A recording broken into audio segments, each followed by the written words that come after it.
All right, today we are diving deep into the huge, sprawling world of Arabic literature and thought. And I mean, this is a journey, right? It's going to take us all the way from 11th century science to 20th century revolutionary poetry. But here's the twist.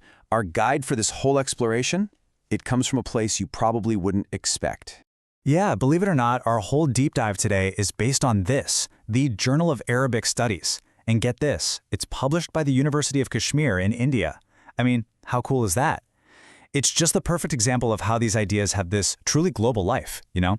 They're being studied and debated and kept alive so far from where they started. So that brings us to the big question, right?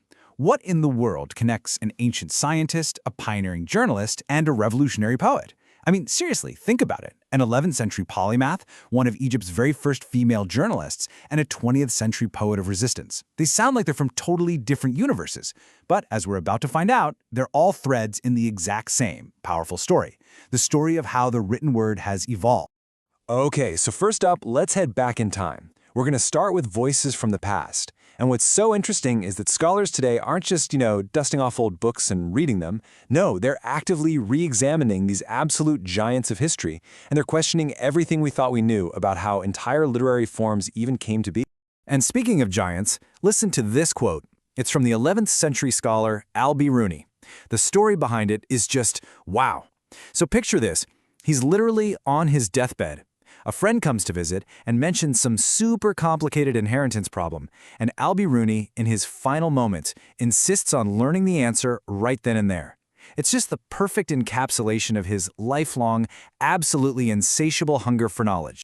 And I mean, his mind was just on another level. They called him the Ptolemy of the Arabs for a reason. This guy was a master of astronomy, geography, pharmacy, history, the whole shebang.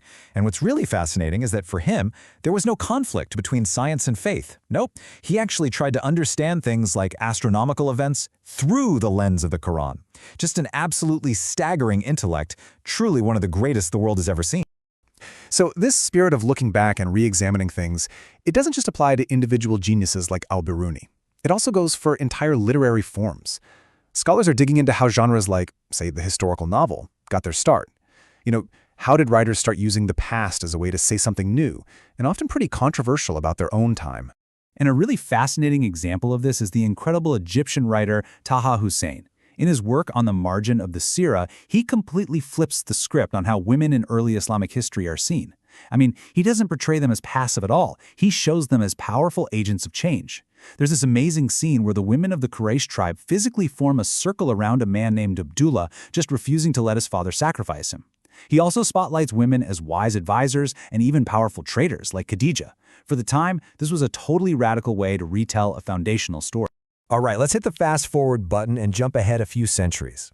As we start moving into the modern era, you'll see the written word become an even more powerful tool, something that could really shape societies and drive political change.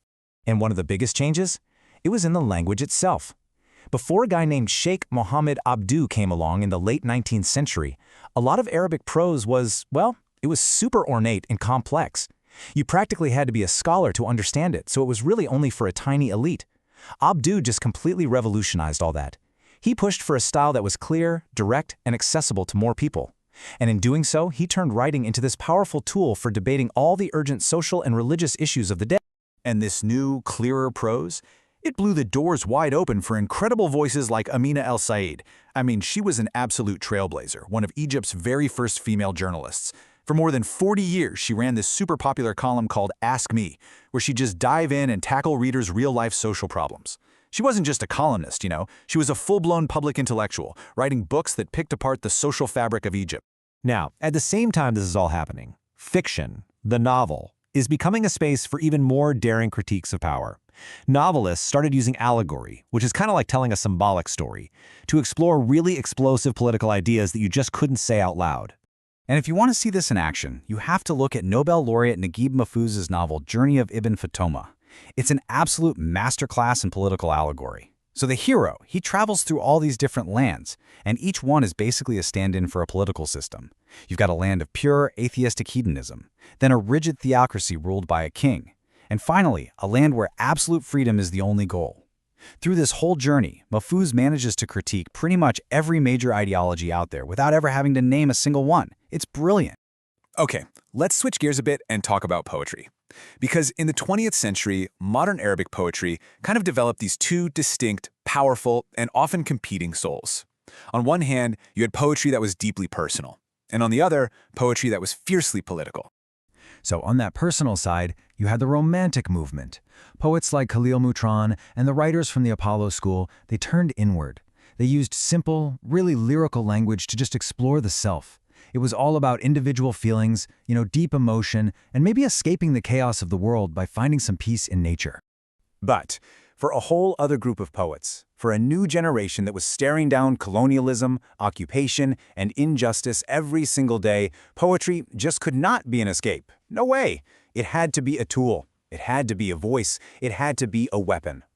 And this is where we meet poets like the absolute icon Mahmoud Darwish. For someone like Darwish, art and the struggle for liberation were the same thing. They were inseparable. He was influenced by socialist and leftist thought, and he saw poetry as a powerful way to fight injustice, not just in Palestine, but as part of a global worldwide struggle against colonialism.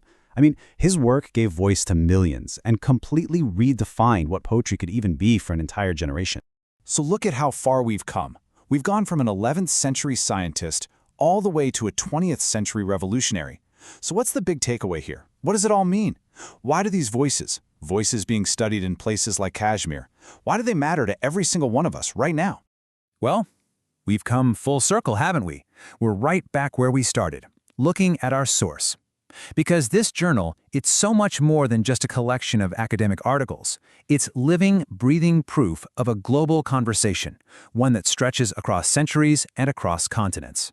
And that, right there, is the heart of it all. These ideas, these stories, they were never just stuck in one region. Think about it. Al-Biruni's science, it influenced thinkers for 1,000 years. Muhammad Abdu's revolution in prose, it opened up new worlds for writers everywhere. And Mahmoud Darwish's poetry, it resonated with people fighting for freedom all over the globe. It's all part of one huge, interconnected story. And so that leaves us with one final thought to chew on. When you realize that scholars in India are deeply engaged with a novel from Egypt, or the poetry of Palestine, it really forces you to ask yourself a question, doesn't it? How much richer, how much deeper does our understanding of the world become when we finally stop looking at cultures as if they're in their own little boxes?